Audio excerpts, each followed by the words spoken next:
Alright guys, today I'm over at Premium Coach. They recently sold a 2004 Featherlite. I just walked it for them the other day, but this has Cruisairs on it. So Cruisairs are almost like a residential style AC unit. That is to say, they have an exterior condenser unit and an interior evaporator unit or air handler.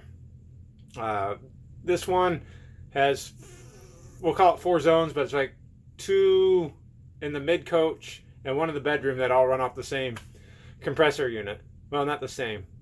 You'll see when I get down there.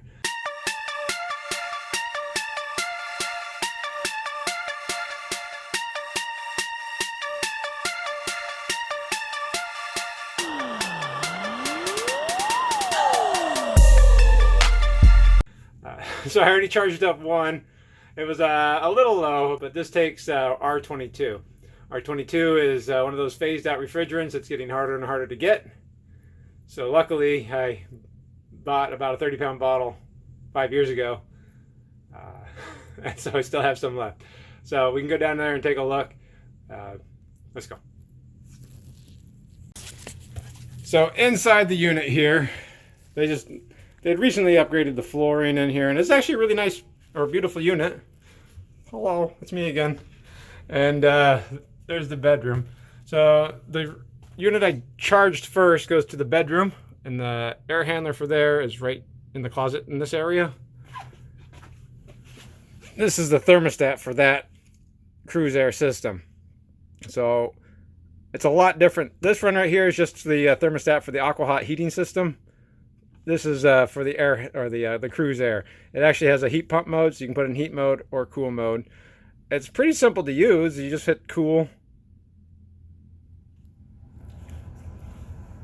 and it's running now. You just set the temperature up and down right here. So 55 seems a bit excessive. We'll put it on 72. Fan speed's right there. It's more like a dash AC. You increase and decrease the fan speed right there. Or you can put the fan in automatic mode. So unlike most RVs, the air isn't ducted all the way through the roof to the entire motorhome. So turning on one AC doesn't get it to the front. It's only, this rear one's just going to go through these vents right here. Air handler, we'll take a look at that since we can kind of see it. Ignore the receivers that I have to change out. So this is where the air handler is. That's of course the AC filter.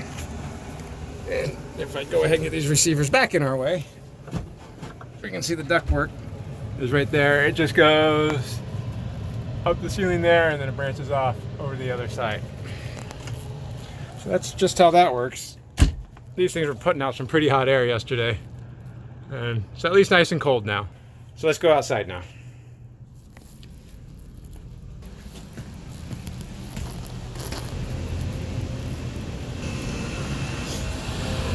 So I just have the gauges hooked up here.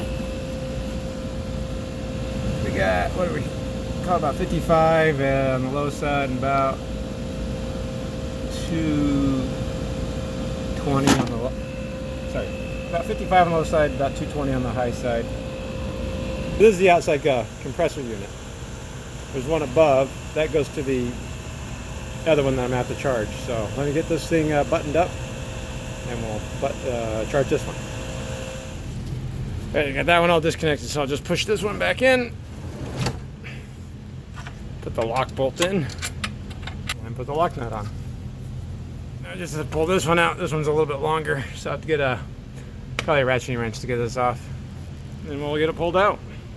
We got that out. And get this thing pulled out. See how far we can get. Probably not too far. Huh, look at that. The outside duct fell off. This one's tighter than the bottom one. So back here, you can see the 2 service ports. This is really uncommon for RVs to have service ports like this. So take the caps off and then open up the valves. These valves are backwards from what you would think they would be. You have to, what is it? Go clockwise to open the valve and counterclockwise to close it. But these valves don't have straighters on them, so you don't want to leave those in the open position.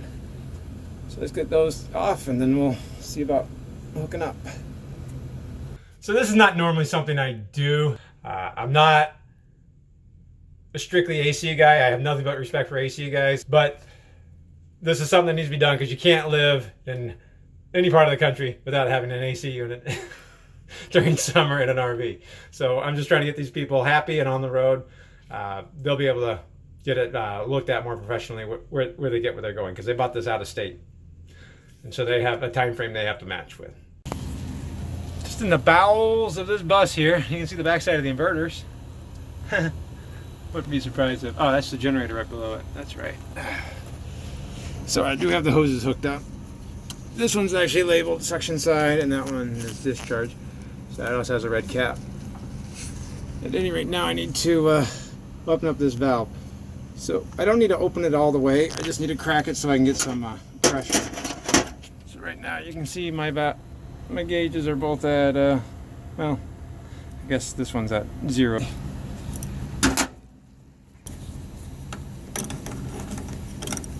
Somebody's been opening this with a pair of pliers.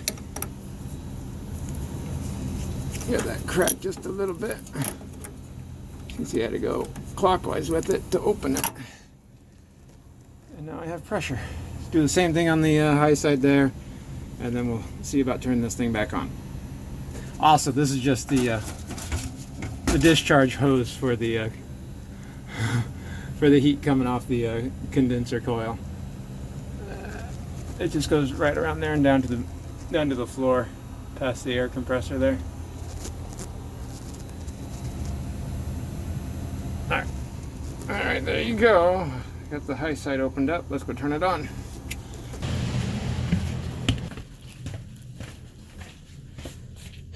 Let's turn back on. So what we'll do is I'll get a reading on the temperature before and the temperature after. See if that helps. That's up, and then we'll wait for it to build up some pressure. All right, so right now we have about, let's see, holding steady about 83. And we're gonna look at our pressures. All right. Where are you at here? Coming down about 50. Let's get this thing turned on. And let's go ahead and tear that. I think I want to get the low side just about to 55. I think that's the sweet spot on this one.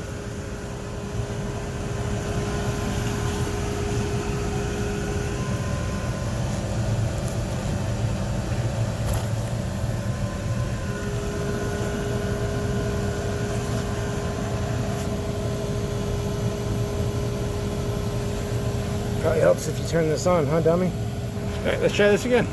All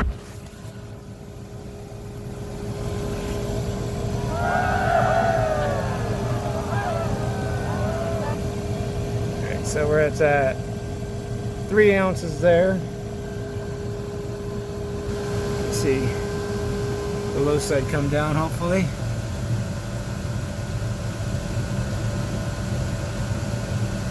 I mean, 3 ounces shouldn't make a big difference, to be honest.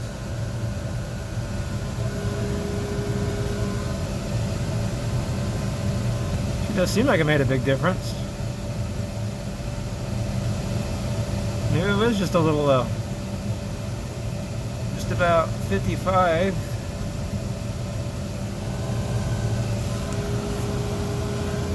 I guess that was 4 ounces. But it still shouldn't be that much. I can definitely feel heat coming off the back of this now.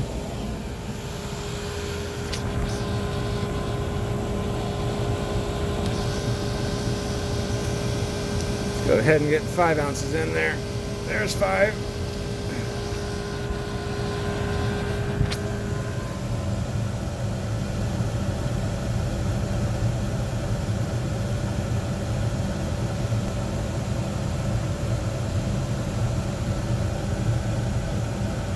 Alright, that should be 5 ounces. Let's go see the temperature inside.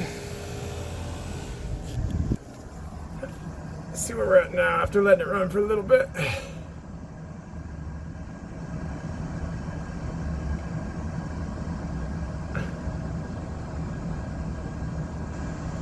Alright, 68. I feel pretty good about 68 there. Call this good. I was looking for something more like the mid 60s, lower 60s. How these are set up is it should just be a 20 degree temperature split. A 20 degree temperature split. So the air coming in right now, I don't even know if you can hear me, I like because the fan's right in there, is mid 90s. So 20 degree split is about mid 70s. If it runs longer, it should start coming down in temperature. The high side was getting 240, 250, and I don't really want to overcharge these units without evacuating it and recharging it. It's got a leak, so I just want to help these people out and get them down on their way. I definitely don't want to overcharge it, and I don't feel good about adding much more than that, because this the low side was coming up pretty quick with just a little bit of refrigerant added, and we don't want to go above 60 at this point. So I'm pretty happy with how it's turned out. It's actually noticeably cooler, and this in combination with the other three working well, I think this should work pretty well. Anyways, I just have to put it back together. These people get out of here in about I think I only got about 30 minutes left. Alright, so I feel pretty good about that. I just need to close this up. Before I disconnect the lines, I have to turn this off. I just want to check these and make sure everything's running pretty well so far. And I'll just disconnect it. Alright, now that's off, you can probably hear me again. So like I was saying, there's no Schrader valve on this port. So if I were to disconnect this right now with this valve open, it would just let all the refrigerant out of the system. Alright, so you'd think you'd go clockwise to close it, but it's going to be counterclockwise. There it is. That's off.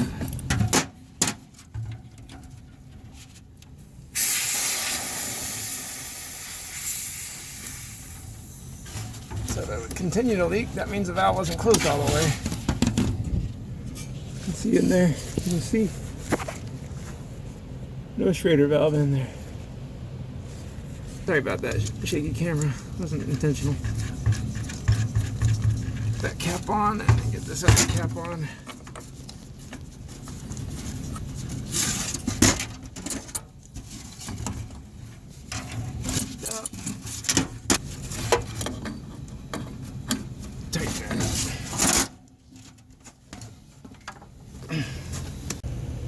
Alright, so that's back on. That wasn't fun either. Let's push this back through, make sure everything's not gonna get pinched. It looks good there. I just have to put the bolt back through.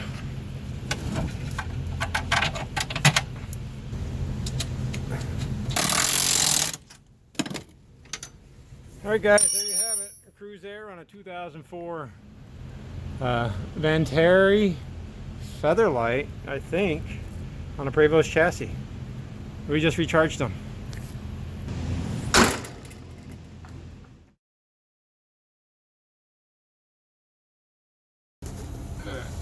That's a tight fit.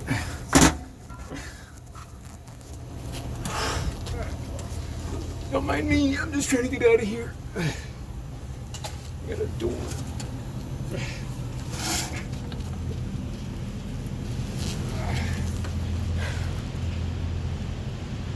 It's always difficult to do one-handed. Maybe I should be... Maybe I should get a tripod.